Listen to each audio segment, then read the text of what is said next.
sabihin nila, hindi mo kaya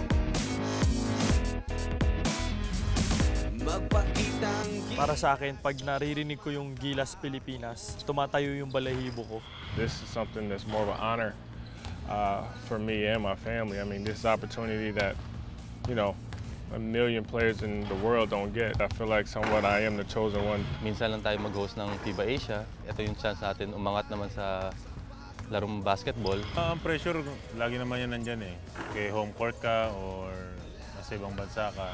Hindi kami magpapakamatay ng ganito sa practice para lang magpatalo sa August. And lalo na home court pa natin, yung mga crowd na sa likod natin, so, kailangan natin bigay lahat. Pakita natin na kaya natin maging number 1. All in na to.